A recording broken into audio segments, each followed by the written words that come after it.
स्वागत है दोस्तों। अब तक हम सभी ने पिछली 10 क्लासेस में हिंदी साहित्य के इतिहास के अंतर्गत आधुनिक काल के हिस्से को कवर किया, जो कि आचार्य रामचंद्र शुक्ल जी की पुस्तक पर आधारित था। आज से हमारी ये क्लास हिंदी साहित्य के इतिहास के अंतर्गत भक्तिकाल पर शुरू होने जा रही है ये श्रृंखला। तो लगातार चैनल से बने रहें, चैनल को सब्सक्राइब कर लें ताकि भक्तिकाल के विषय में बच्चन सिंह शुक्ल जी की जो भी धारणाएं हैं वो सारी चीज़ें हम अध्ययन करें बेहतर तरीके से। हमारे व्हाट्सएप और टेलीग्राम ग्रुप का लिंक भी आपको डिस्क्रिप्शन बॉक्स में मिल जाएगा, ज्वाइन कर लें ताकि सूचनाएं समय पर मिलती रहें। तो देखते हैं भक्तिकाल के उद्भव के विषय में, भक्तिकाल की जो मान्यताएं हैं, जो उसका प्रभाव रहा है मध्यकाल में, उन सारे तथ्यों के विषय में, ताकि जब भी भक्तिकाल के परिचय के विषय में कोई प्रश्न पूछ लिया जाए लिखित रूप में भी या उसके स्वरूप के रूप में भी, तो आप कुछ महत्वपूर्ण पॉइंट्स बता सकें महत्वपूर्ण इतिहासकारों के माध्यम से। तो बच्चन सिंह के पुस्तक के तथ्यों के आधार पर देखते हैं आगे हम कि बच्चन सिंह ने लिखा कि यह पहला भारतीय नवजागरण था जो कश्मीर से कन्याकुमारी और गुजरात से असम तक फैला हुआ था। तो ध्यान देंगे, यानी पूरे भारतीय परिदृश्य पर इस भक्तिकाल के आंदोलन का, भक्ति आंदोलन का प्रभाव छाया हुआ था। और बच्चन सिंह ने उसकी सीमा बताई, कश्मीर से कन्याकुमारी और गुजरात से असम तक। वे आगे लिखते हैं कि भक्ति आंदोलन इतना व्यापक, गहरा और लोकोन्मुखी और प्रभावशाली था कि इसे देखकर किसी का आश्चर्यचकित हो जाना अस्वाभाविक नहीं है। ये बच्चन सिंह इस आंदोलन के विषय में, इसके महत्व और प्रभाव के विषय में वे लिख रहे हैं। इसके साथ वे यह भी याद दिलाना चाहते हैं कि ध्यान रखें कि सारे देश में इसका प्रसार एक सा नहीं हुआ था, कहीं पहले हुआ तो कहीं बाद में हुआ।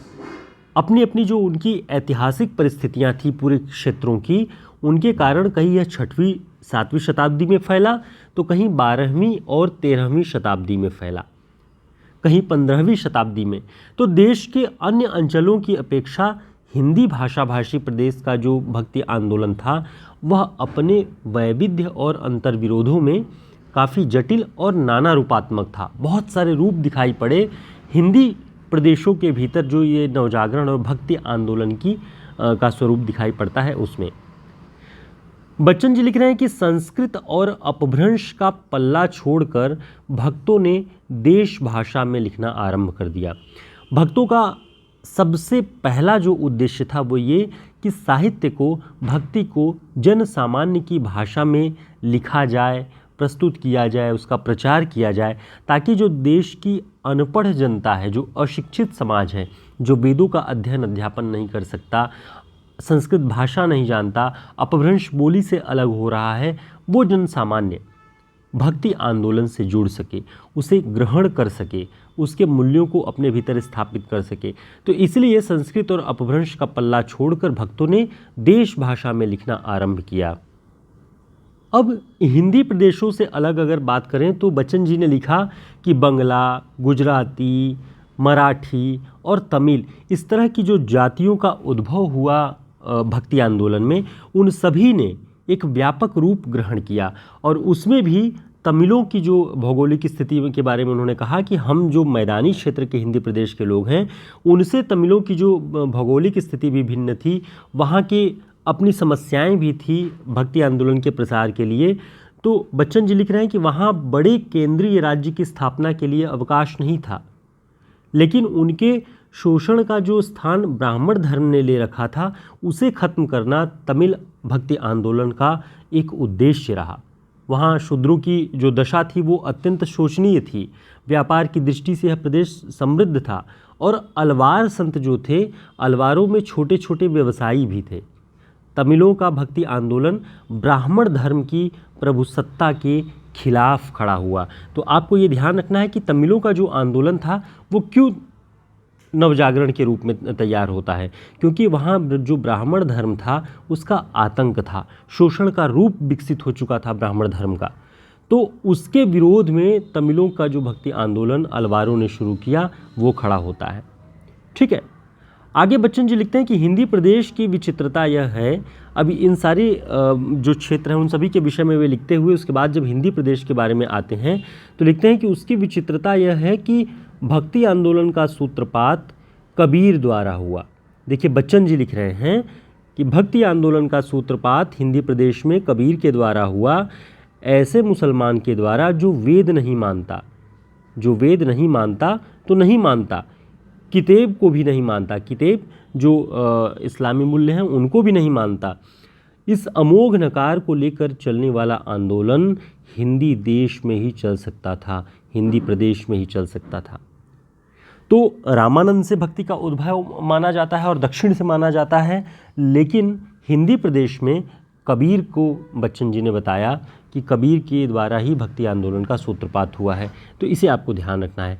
आगे देखते हैं कि बंगाल की जब बात करें तो भक्ति आंदोलन के जो पूरे भारतीय परिप्रेक्ष्य की बात उन्होंने थोड़े थोड़े में की है। तो उन्होंने लिखा कि बंगाल में जयदेव, 12वीं शताब्दी की बात है, जयदेव का समय ध्यान रखेंगे कि बंगाल में जयदेव के गीत गोविंद में ही कृष्ण भक्ति आंदोलन की नींव पड़ चुकी थी। चंडीदास के गीत भी सूर के पहले के हैं। तो ये बच्चन जी बता रहे हैं कि चंडीदास और जयदेव सूरदास के पहले ही कृष्ण भक्ति आंदोलन बंगाल में चला चुके थे और समय इसमें जो है वो 12वीं शताब्दी। ये सारे तथ्य आपको ध्यान रखना है और इनसे आप समझ पाएंगे कि आपको उत्तर लेखन में भक्ति आंदोलन के स्वरूप पर, उसके भारतीय भौगोलिक परिप्रेक्ष्य पर कुछ भी आपको लिखना होगा तो आप इन तथ्यों का इस्तेमाल कर सकते हैं। आगे भी लिखते हैं कि कृष्ण भक्ति काव्य में निर्गुण मत का डट कर विरोध किया गया है। तो ये बच्चन जी लिख रहे हैं कि कृष्ण भक्ति काव्य क्या कर रहा था, वो निर्गुण मत का जो प्रसार पूरे देश भर में हो रहा था उसका डट कर कृष्ण भक्ति और कृष्ण भक्तों ने उसका विरोध किया हुआ है। आप सभी देखेंगे सूरदास के पदों में भी जब गोपियाँ उलाहना देती हैं उद्धव को, जो भ्रमर गीत सार में मिलता है, वहाँ यही है, क्योंकि निर्गुण का, ज्ञान का जो संदेश लेकर के उद्धव आते हैं, उनका अपनी भक्ति की रस भावना से गोपियाँ उसका विरोध करती हैं। तो कहीं ना कहीं वहाँ पर भी निर्गुण मत का विरोध दिखाई पड़ता है। इसलिए बच्चन जी ने लिखा कि कृष्ण भक्तों ने और कृष्ण भक्ति काव्य में निर्गुण मत का डटकर विरोध किया गया है।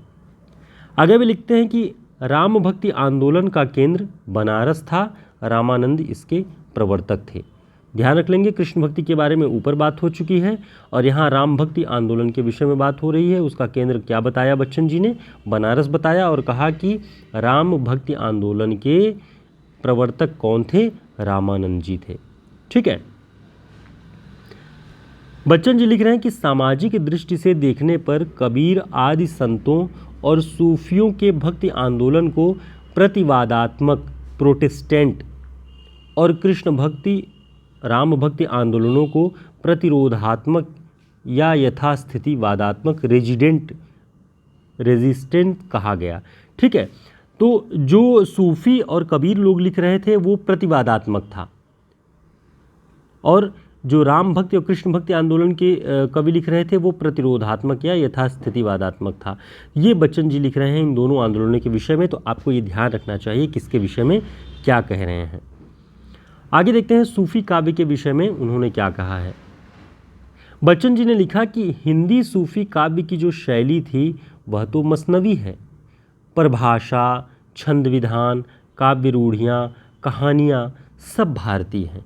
यानी जो हिंदी में सूफी काव्य लिखा गया उसकी शैली क्या है? मसनवी है, आपको ध्यान रखना है। लेकिन बाकी सारी चीज़ें, छंद कैसे हैं, भाषा कैसी है, काव्य की रूढ़ियाँ क्या हैं और यहाँ तक कि कहानियाँ किन की कही गई हैं, वो सब की सब भारतीय हैं। ठीक है। आगे भी लिखते हैं कि हिंदी सूफी काव्य की मूलभूत विशेषता इसमें निहित है कि वे पूर्णतः भारतीय हैं। उन्हें यहाँ की धरती, ऋतुओं, पहाड़ों, समुद्रों और मनुष्यों से गहरा प्रेम है। तो जो सूफी काव्य है मसनवी शैली में लिखा जरूर गया है, लेकिन भारतीय परिप्रेक्ष्य पूरी तरह से उसमें समाहित है, क्योंकि भारत की धरती, भारत की ऋतुएं, आप जैसी का पद्मावत पढ़िए, उसमें ऋतु वर्णन जो है वो भारत का है। आषाढ़, सावन, भादों, क्वार, कार्तिक, सारे महीनों पर उन्होंने जो विस्तृत परिचय अपने काव्य के माध्यम से दिया, उस प्रबंध काव्य के माध्यम से दिया, वो अतुलनीय है। आप उसे पढ़ेंगे तो भारत के ऋतुओं को बहुत अच्छे से समझ जाएंगे। तो कहीं ना कहीं सूफी काव्य में भारतीय परिप्रेक्ष्य सहृदयता के साथ समाहित है। तो ये बच्चन जी भक्ति आंदोलन के एक प्रारंभिक परिचय के रूप में लिख रहे हैं, जिससे आप समझ जाएंगे कि भक्तों ने भाषा कहाँ से इस्तेमाल की, संस्कृत और अपभ्रंश को छोड़ के देश भाषा का इस्तेमाल किया और पूरे भारतीय परिप्रेक्ष्य में इनके विचार प्रसारित हो रहे थे। अलग अलग शाखाएं, कृष्ण भक्ति शाखा, राम भक्ति शाखा, निर्गुण जो भक्ति शाखा थी, अलवारों की शाखा दक्षिण में थी ही, अलग अलग समय में, लेकिन 5वीं 6वीं शताब्दी से लेकर के 15वीं शताब्दी तक भक्ति आंदोलन पूरे भारतीय परिप्रेक्ष्य में दिखाई पड़ता है। तो उम्मीद है एक छोटा सा परिचय भक्ति आंदोलन का आप कभी भी लिखित परीक्षा LT, GIC और GDC के लिए तैयार करेंगे तो उसमें ये तथ्य आपके लिए काफ़ी हेल्पफुल होंगे और इन्हें लिख करके आप अपने उत्तर को बेहतर ढंग से प्रकट कर सकते हैं, व्यक्त कर सकते हैं। और इस तरह के सभी नोट्स आपको हमारे हिंदी साहित्य के शॉर्ट नोट्स और रचनाओं पर आधारित जो हमारा ये UPSC का नोट्स है, इन सभी में मिल जाएगा। इन्हें पढ़ के आप लिखित परीक्षा का अभ्यास बेहतर ढंग से कर सकते हैं और प्रारंभिक परीक्षा के लिए हिंदी साहित्य का शॉर्ट नोट्स बेस्ट है। साथ ही ये कॉम्बिनेशन जो है, इसमें हिंदी साहित्य का शॉर्ट नोट्स और 1000 वस्तुनिष्ठ प्रश्न जो हमने टेस्ट सीरीज चलाई हुई थी उसका कलेक्शन है। तो इसे आप अपने पास रख के इससे अध्ययन कर सकते हैं, प्रैक्टिस कर सकते हैं और चुनिंदा और बहुत ही महत्वपूर्ण प्रश्नों का पूरा संग्रह है। फिर मिलते हैं एक नई क्लास में और आगे की सभी क्लासेस भक्ति काल पर आधारित होंगी।